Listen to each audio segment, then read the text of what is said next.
How are you? Fine? Very nice. School are closed, but education to be continued. From your side and from your good health, some parts in your test are omitted, and these are for your self study. Which these are? Let us see. In 8th standard English textbook, there are 4 units. Each unit's one lesson is omitted for your self study. Unit 1 1.4 Miss Slippery. Unit 2 2.5 A Heroine of the Sea. Unit 4 4.1 The Vet. Student, don't be hesitated. Though these parts are omitted and though these parts are for your self study, but some activities like warming up, live English, English workshop, language study, these are the basic knowledge we have to got from this lesson. So it should be taught and to be conducted by the teacher or supporting audio videos, teacher's guideline. So we have to see that lesson number 1.4 Miss Slippery part 1 and part 2 are omitted and it is for your self study. But support instruction and note. What is the instruction? This will not therefore be asked for evaluation. However, warming up activities on page number 17 and language study activities from page number 22 and 24 should be considered for teaching in the class. म्हणून विद्यार्थ्यांनो घाबरून जायचं काही कारण नाहीये. Miss slippery हा lesson जरी तुमच्या स्वयं अध्ययनासाठी दिलेला असला तरी पान नंबर 17 वरचं म्हणजे जे जे काही लँग्वेज स्किल आहे त्याच्यामधून तुमच्या भाषेच्या क्षमता विकास होणार आहे ते आम्ही तुम्हाला शिकवणारच आहोत. जसं की इंग्लिश वर्कशॉप आहे, लाईव्ह इंग्लिश आहे, सम ग्रॅमॅटिकल पार्ट आहे, देन सम बेसिक नॉलेज ज्याच्यातून तुम्हाला मिळणार आहे ते आम्ही तुम्हाला शिकवणारच आहोत. आणि जो भाग तुमचा सेल्फ स्टडीसाठी दिलेला आहे त्याच्यावर कोणत्याही प्रकारचे प्रश्न परीक्षेमध्ये विचारले जाणार नाहीये विद्यार्थ्यांनो. त्याच्यामुळे कोणत्याही प्रकारचं टेन्शन घ्यायचं नाहीये. आता बघा 2.5 a heroine of the C हे पेज नंबर 46 वर आहे. टेक्स्ट एंटायर प्रोज आहे. त्याच्यानंतर याच्यातला English workshop details or omitting for the content. आता हा इंग्लिश वर्कशॉप जरी आम्ही तुमचा घेतलेला असला तरी या ठिकाणी या वर्षीसाठी म्हणून काय केलेलं आहे इंग्लिश वर्कशॉप सुद्धा ओमिटेड केलेला आहे विद्यार्थ्यांनो. याच्यावर सुद्धा प्रश्न विचारले जाणार नाही. कोणता lesson 2.5 a heroine of the sea हा त्याच्यावरचा जो इंग्लिश वर्कशॉप आहे तो विचारला त्याच्यावर प्रश्न विचारले जाणार नाही. बघा इथे इन्स्ट्रक्शन दिलेले details of omitting of the content हे ओमिटेड केलेलं आहे. त्याच्यानंतर हा पण जो आहे इंग्लिश वर्कशॉप कोणत्या लेसनवरचा miss slippery part 1 and part 2 हा सुद्धा काय केलेला आहे विद्यार्थ्यांनो ओमिटेड केलेला आहे. त्याचा अभ्यास तुम्ही घरीच करायचा आहे. पण मिस स्लिपरी मधलं काय अभ्यासायचं आहे ते मगाशी आपण पाहिलं. सपोर्ट इन्स्ट्रक्शन अँड नोट काय काय करायचंय ऑन पेज नंबर 17 पान नंबर 17 वरची जी ऍक्टिव्हिटी दिलेली आहे वॉर्मिंग अप ऍक्टिव्हिटी ती करायची आहे. त्याच्यामुळे मी तुम्हाला ती शिकवणार आहे. त्याच्यानंतर पुढचं जे आहे त्याच्यामधलंच language study activities from page 22 23 and 24 should be consider for teaching in the class. आता तुम्ही घरी आहात म्हणून तरी सुद्धा तुम्हाला घरपर्यंत ह्या ज्या ऍक्टिव्हिटीज आहेत पान नंबर 23 आणि 24 वरच्या ह्या काय करणार आहेत मी शिकवणार आहे.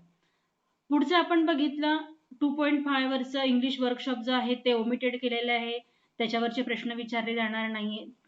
पण अभ्यास कोणता करायचा आहे आणि आम्ही तुम्हाला मदतीला आहोत ते आहे this will not therefore be asked for evaluation. However जरी याच्यावर प्रश्न विचारले जाणार नसले तरी सुद्धा warming up activity on page number 45 हे शिकवणार आहोत.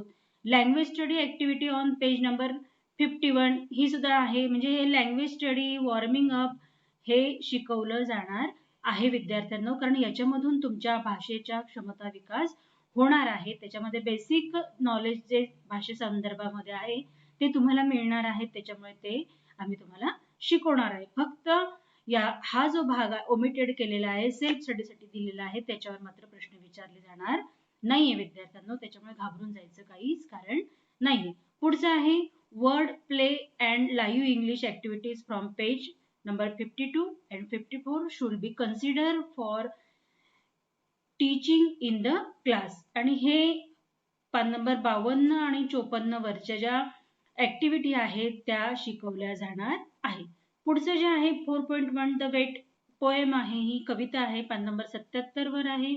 The poem and all the comprehension questions from English workshop. काय केलेले आहे ते ओमिटिंग फॉर कंटेंट तुमच्या वगळण्यात आलेलं आहे. आता वगळण्यात जरी आलेले आहे तरी तुम्ही त्याचा अभ्यास घरीच करायचा आहे, स्वयं अभ्यास करायचा आहे.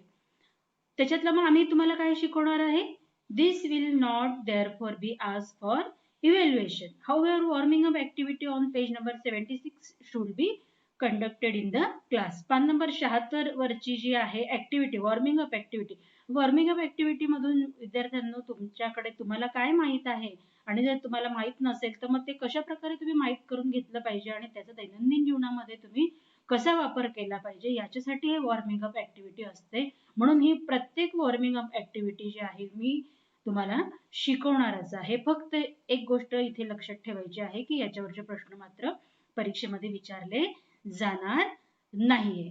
तर मग आपण आता बघूया पान नंबर 17 वर मिस स्लिपरी हा जो लेसन आहे त्या लेसन वरचं काय तुम्हाला शिकवायचं आहे. However the warming up activity on page number 17 ही पान नंबर 17 वरची आपण ऍक्टिव्हिटी सोडवून घेणार आहोत, वॉर्मिंग अप ऍक्टिव्हिटी. ओके, आता बघा 1.4 मिस स्लिपरी ही वॉर्मिंग अप ऍक्टिव्हिटी आहे, पान नंबर 17 वर आहे.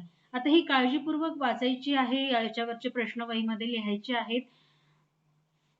पहिला जो प्रश्न आहे चिटचॅट मधला, do you argue with your friends? Y? What do you mean by argue? Arguments, commitment करतो आपण. आपल्याला एखादी गोष्ट हवी असेल, आपल्याला पाहिजे असेल तर तू मला हे देशील का, तरच मी तुला हे देईन. That type of statement is called arguments. मग तुम्ही करता का तुमच्या मैत्रिणींशी? Do you argue with your friends? करतात? मग का करतात?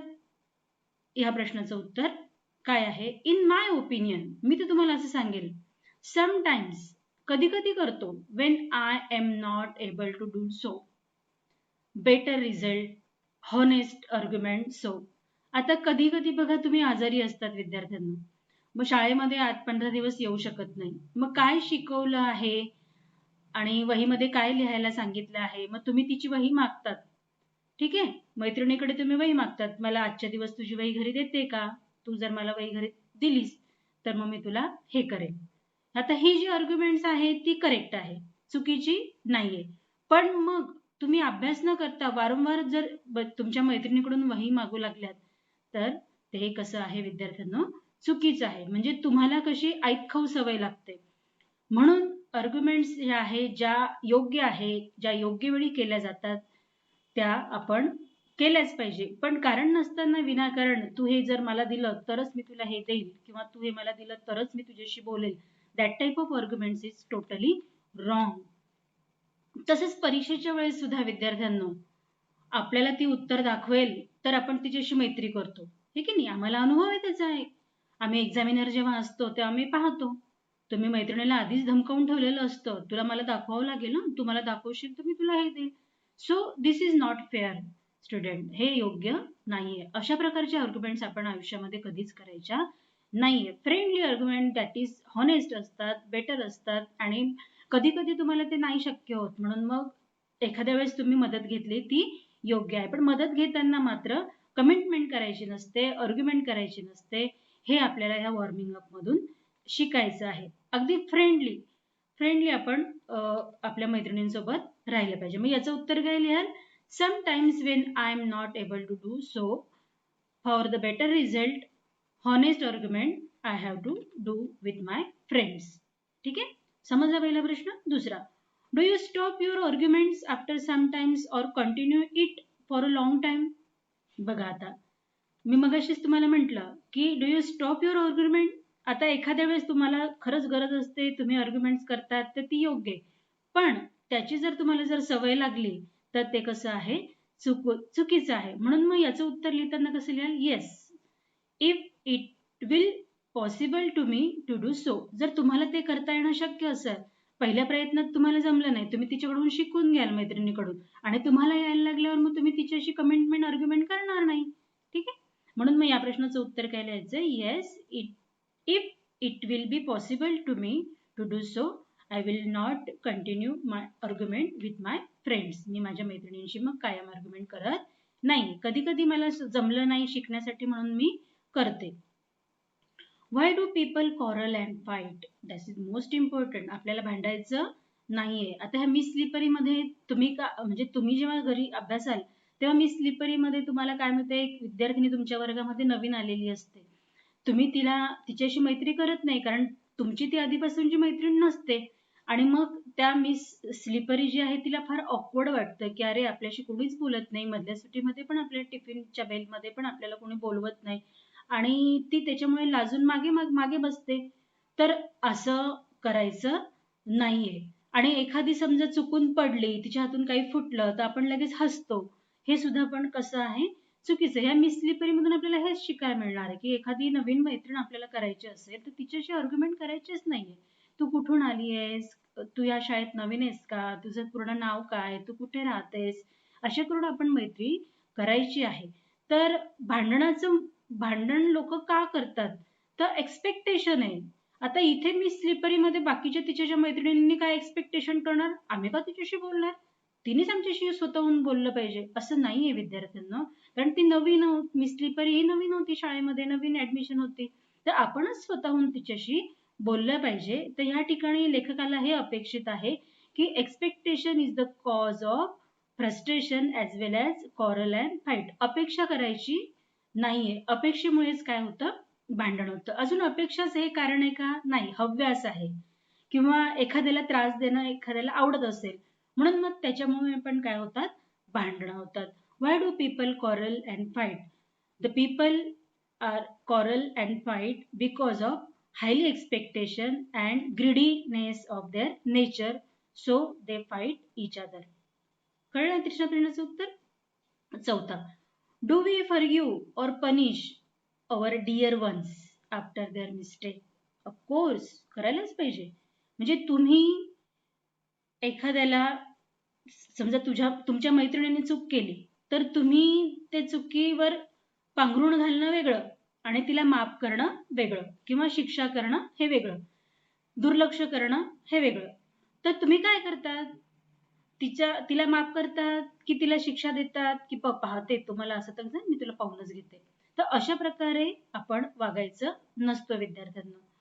मग तुम्ही काय करतात या ठिकाणी प्रश्न विचारले, do you forgive or punish? तुम्ही तिला माफ करतात की पनिशमेंट देतात, शिक्षा देतात? तुमच्या जवळच्या ज्या मैत्रिणीकडून एखादी चूक झाली तर अर्थात आपण तिला समजून घेतलं पाहिजे. Try to understand. Always forgive better for my good health. आणि आपण फॉरगिव्हच केलं पाहिजे, विसरलं गेलं पाहिजे, माफ केलं पाहिजे, कारण हे आपल्या आरोग्यासाठी सुद्धा कसं असतं विद्यार्थ्यांना, चांगलं असतं. आणि आपली जी क्रयशक्ती असते, काम करण्याची जी आपलं बल असतं, ते असं भांडणामधून काय होतं, कमी होतं. आणि म्हणून मग कधी भांडायचं पण नसतं, आणि शिक्षा पण तू असं किंवा टिट फॉर टॅट हे चुकीचं आहे, जशास तसं हे चुकीचं आहे. म्हणून आपण काय केलं पाहिजे, दुर्लक्ष केलं पाहिजे. आणि सारखी सारखी जर आपल्याला त्रास देत असेल तर मग आपण तिला सामोपचाराने काय केलं पाहिजे, समजावून सांगितलं पाहिजे की तू असं माझ्याशी का वागतेस, असं कारण काय वागण्याचं, आणि दुर्लक्ष केलं तर that is very better. Always forgive better for my good health. That is the answer of question number 4. Then next question, question number 5. What do you feel after a quarrel with dear ones? आता कधी कधी समोरची समजूनच नाही घेत, भांडतेच ती तुमच्याशी आणि तुम्हाला नाईलाजाने का होईना उत्तर तिला द्यावंच लागतं. मग भांडणातून भांडण वाढत जातं. मग अशा वेळेस तुम्हाला काय वाटतं? समजा तुमच्या व्यक्तीसोबत भांडण झालं तर तुम्हाला काय वाटतं? Actually I do not have any arguments from any ones, but sometime it need so, but I feel very uneasy. कधी कधी कारण नसताना सुद्धा भांडणं होतात आणि उत्तर द्यावं लागतं. मग त्यावेळेस नाईलाजाने का होईना मला फार अनइझी होतं. हे या 5व्या प्रश्नाचं उत्तर आहे. What do you feel after a quarrel with dear ones? Okay, मग हे 5 प्रश्नांची उत्तर काय करायचे विद्यार्थ्यांनो? वहीमध्ये लिहायचे. कारण हा पान नंबर 17 वरचा वॉर्मिंग अप आहे. हे तुमच्या अंडरस्टँडिंग साठी आहे, बेटर नॉलेज साठी आहे, वॉर्मिंग अप साठी आहे पान नंबर 17 वरचा. आणि पुढचं जे आहे बघा, पुढचा प्रश्न आहे think over the following and tick mark the proper option as per your choice. आता ह्या ठिकाणी तुम्हाला काय करायचं आहे? तुमच्या चॉईसने जे काही बरोबर आहे त्याच्यावर काय करायची? बरोबरीची खूण करायची. Do your classmate tease, trouble and avoid you.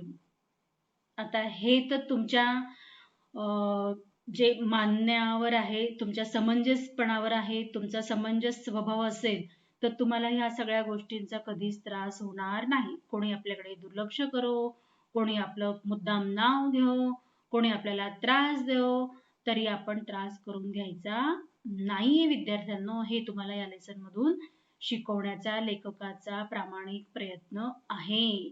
तुम्ही याचं उत्तर काय लिहाल? डू युअर क्लासमेट टीज, त्रास देते का, नाव घेते का, तुमच्याकडे दुर्लक्ष करते का, तुम्हाला म्हणजे कोणत्याच गोष्टीमध्ये तुम्हाला इंटरफेअर करूनच घेत नाही, तर मग ह्या गोष्टीचा आपण त्रास करून घ्यायचा नाही. जरी देत असले तरी इथे माझ्या माहितीप्रमाणे मी तर नोट्स लिहिणार आहे. जरी देत असले तरी मी नोट्स देईल. तर तुम्ही ठरवायचे विद्यार्थ्यांना देते का.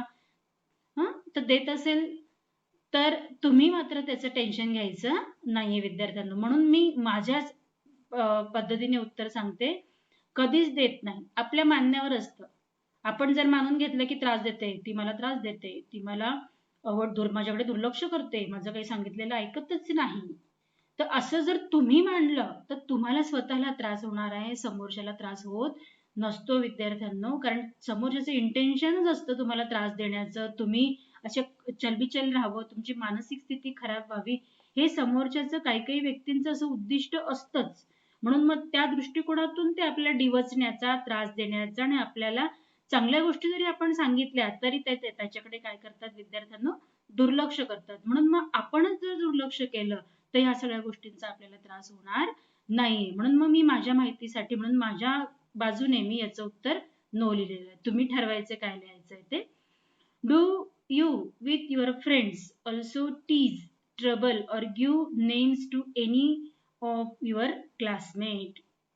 आता होतं ना, आता प्रत्येक वेळेस होतच असं नाही, पण एखादी तुमची मैत्रीण जी आहे ती तुमचं नाव मुद्दाम फसवते, मुद्दाम खोटं नाटक करून दुसऱ्या मैत्रिणीजवळ सांगते की हिने तुझं हे चोरलेलं आहे आणि तू तिला बोल. आणि आता ती समोर जिला सांगितलं तिने मात्र काय केलं पाहिजे ते लक्षात घेतलं पाहिजे. ती असं करूच शकणार नाही आणि केलं असेल तर जाऊ दे, मला काही त्याच्याशी घेणं देणं नाहीये. तर ह्या प्रश्नाचं उत्तर पण मी काय करणार आहे? नोट्स लिहिणार. कधीच नाही करत असले तरी मी नोट्स लिहिणार आहे, कारण मीच दुर्लक्ष करते ना. तर तुम्ही सुद्धा तसंच करावं विद्यार्थ्यांनो. कारण काय होतं, या गोष्टींचा आपल्या दैनंदिन जीवनावर आणि आपल्या क्रयशक्तीवर फार परिणाम होत असतो विद्यार्थ्यांनो. आणि म्हणून मग आपल्याला जे काही चांगलं काम करायचं असतं त्याच्यामध्ये खूप अडथळे निर्माण होतात. या सगळ्या गोष्टींचा जर आपण विचार केला तर कोणत्या गोष्टींचा? आपली मैत्रीण डिवचते, आपली मैत्रीण त्रास देते, आपलं नाव मुद्दाम फसवते. मग जरी किती कोणी काही फसवलं, आपण आपल्या मताशी ठाम असतो आणि आपण स्वतः प्रामाणिक असतो, तर ह्या सगळ्या गोष्टींचा आपल्याला त्रास होत नाही विद्यार्थ्यांनो. म्हणून मी माझ्या बाजूने उत्तर याचं सुद्धा नोट्स लिहिणार आहे. तुम्ही ठरवायचंय याचं उत्तर काय लिहायचंय. How do you handle the टीजिंग? Cry, ignore, complaint the teacher. आता मी आहे, मी समंजस आहे म्हणून मी इग्नोर करते, मग तुम्ही पण इग्नोर करतात का? पण काही गोष्टी अशा असतात विद्यार्थ्यांना की त्या शिक्षकांना सांगाव्याच लागतात. प्रत्येक गोष्टीत इग्नोर करून किंवा दुर्लक्ष करून चालणार नाही. रडून तर मुळीच चालणार नाही. रडून म्हणजे आपल्यामध्ये काहीच क्षमताच नाही हे त्याच्यातून सिद्ध होतं आणि मग समोरचा आपल्याला जास्त त्रास द्यायला सुरुवात करतो. म्हणून मग रडायचं नाहीये विद्यार्थ्यांना, लढायचंय. लढायचं म्हणजे काय, योग्य वेळी लढायचं. विनाकारण रोज लढत बसायचं नाहीये. तू माझं नाव घेते, तू मला असंच करते, तू माझं असं ऐकलं पाहिजे, हे असं नाहीये विद्यार्थ्यांना. कधी कधी मग आपण काय करायचंय, कंप्लेंट द टू टीचर. पण टीचरकडे कंप्लेंट करताना पण आपला आवाज कसला असला पाहिजे, सौम्य असला पाहिजे. आपण शिक्षकांशी बोलत आहोत, आपण आपली समस्या शिक्षकांना सांगत आहोत आणि आपल्याला त्यांच्याकडून अपेक्षा आहे की शिक्षकांनी आपल्याकडे लक्ष द्यावं आणि आपली समस्या ऐकून घ्यावी, ती सोडवावी. आणि म्हणून मग मोठ्याने बोलून, टीचर हिने माझं नाव घेतलं, बघा बरं हिच्याकडे, असं नाही बोलायचं. टीचर तुम्हाला एक गोष्ट मला सांगायची आहे, सांगू का? असं केलं तर टीचर सुद्धा आपल्याला लक्ष देऊन ऐकतात. म्हणून मग आपल्या वागण्या, बोलण्यात, चालण्यात कसं असलं पाहिजे, हॉनेस्ट दिसला पाहिजे, पोलाइटनेस दिसला पाहिजे. आणि म्हणून मग जर ती समस्या खरोखर गंभीर असेल तर मग आपण ती काय केली पाहिजे, कंप्लेंट टू टीचर. नेहमीच करायची का? नाही. जर गरज असेल तर. आणि कशा भाषेमध्ये? with the polite language you have to put forth your problem towards the teacher, in front of the teacher. Okay, how do you handle yourself when punishment in class? बघा, आता कारण नसताना तुम्हाला शिक्षा मिळाली आणि मग तुम्ही काय करतात त्यावेळेस? हाऊ डू यू हँडल, कसं ते निभावून नेतात? रडतात, गेट अँग्री, संतापतात, चिडतात, रागवतात, decide to change. Absolutely. I will like to correct these. Decide the change. त्या वाटेला जायचंच नाही. मग आपल्याला त्रास होतच नाही. कारण संतापल्यामुळे त्रास कोणाला होणार आहे? आपल्याला होणार आहे. म्हणून अँग्री सुद्धा व्हायचं नाही. आणि रडायचं तर मुळीच नाही. कारण रडलं तर मग आपल्यात क्षमता नाही, म्हणून समोरचा जो आहे तो त्रास द्यायला आपल्याला सुरुवात करतो. म्हणून don't be cry, try and try to console yourself. स्वतःचं काय करायचं आहे, आत्मपरीक्षण करायचं आहे. आपण चुकीचं तर नाही आहोत ना, आपण चुकीचं वागलेलोच नाहीयेत, आपण आपल्याशी प्रामाणिक आहोत. मग काय करायचं आहे, डिसाइड टू चेंज. निग्लेक्ट करायचे त्या गोष्टी आणि पुन्हा त्यांच्या वाटेला कधी जायचंच नाही. पण आपण आपलं काम कसं केलं पाहिजे, प्रामाणिक केलं पाहिजे, वेळेवर केलं पाहिजे. कोणी आपल्याकडे बोट दाखवेल, हिच्यामुळे झालं, हिने केलं, असं मात्र व्हायला नको. तेव्हा मग आपण काय केलं पाहिजे, डिसाइड टू चेंज. पुढचा प्रश्न आहे, what is the best way to react when others trouble insult you? हे सुद्धा अतिशय महत्वाचं. व्हॉट इज युअर रिॲक्शन, तुम्ही काय करतात? What is the best way to react when others trouble insult you? आता ह्या दोघं प्रश्नांचं उत्तर माझ्या माहितीप्रमाणे सारखंच आहे विद्यार्थ्यांना, की समोरचा जर तुम्हाला त्रास देत असेल, तुमचा अपमान करत असेल, तर तुम्ही त्याला प्रत्युत्तर कसं देतात, काय करतात? टेक रिव्हेंज, बदला घेतात? मुळीच नाही, बदला घ्यायचंच नाहीये. Ignore them totally. अगदी correct. In my side this answer is totally correct. Ignore them totally. दुर्लक्ष करायचं, अजिबात लक्ष द्यायचं नाही. काही करू, आपण आपलं काम करायचं प्रामाणिकपणे. बिकम डिप्रेस्ड, नर्वस होतात. विद्यार्थ्यांना आपण जर नर्वस झालं ना, तर आपलं पूर्ण जी कार्यक्षमता असते ती नष्ट होते आणि आपल्याला अगदी अनहेल्दी वाटतं. आपल्याला आई वडील इतकं छानपैकी आपलं पालनपोषण करत असतात, आपली काळजी घेत असतात, आपल्याकडे लक्ष देत असतात आणि मग ह्या छोट्या गोष्टींचं आपण टेन्शन घेतल्याने, रिॲक्ट झाल्याने आपण कसं होतो, डिप्रेस होतो, आपल्याला त्रास होतो. डिप्रेस म्हणजे काय, दुःखी, कष्टी, क्षीण होणे, आपली मानसिकता खराब होते. आणि म्हणून मग आपण केलं पाहिजे, इग्नोर देम टोटली, पूर्णपणे दुर्लक्ष करायचंय. None of them. आता या नन ऑफ देम मधलं हे तर काही येणारच नाही, हे पण येणार नाही, हे पण येणार नाही, म्हणून याचं उत्तर इग्नोर देम टोटली. तर समजलं विद्यार्थ्यांना तुम्हाला हे वॉर्मिंग अप पान नंबर 17 वरचं. पुढच्या ज्या व्हिडिओजमध्ये आपण पाहणार आहोत, rewrite using proper punctuation marks and capital letters according to development of reading skill. Punctuation marks is most important. बघा विद्यार्थ्यांना, तुम्हाला समजा एखादा लेसन वाचायला सांगितला, तुम्ही पंक्च्युएशन मार्क्सकडे इतकं दुर्लक्ष करतात, सरळ सरळ सरळ सरळ सरळ वाचून टाकतात. आता बघा, हीच ओळ मी वाचते, what is the best way to react when others trouble insult you. आता ह्या ठिकाणी पंक्च्युएशन मार्क्स काय वापरला आहे, हायपन वापरले. बघा, हा हायपन वापरला आणि हा क्वेश्चन मार्क्स वापरला. म्हणजे वाचताना in reading, to develop your reading skill, the punctuation marks is most important. So we have to do detailed study of the punctuation marks. So we will stop here. Still then, stay home, stay safe. Goodbye.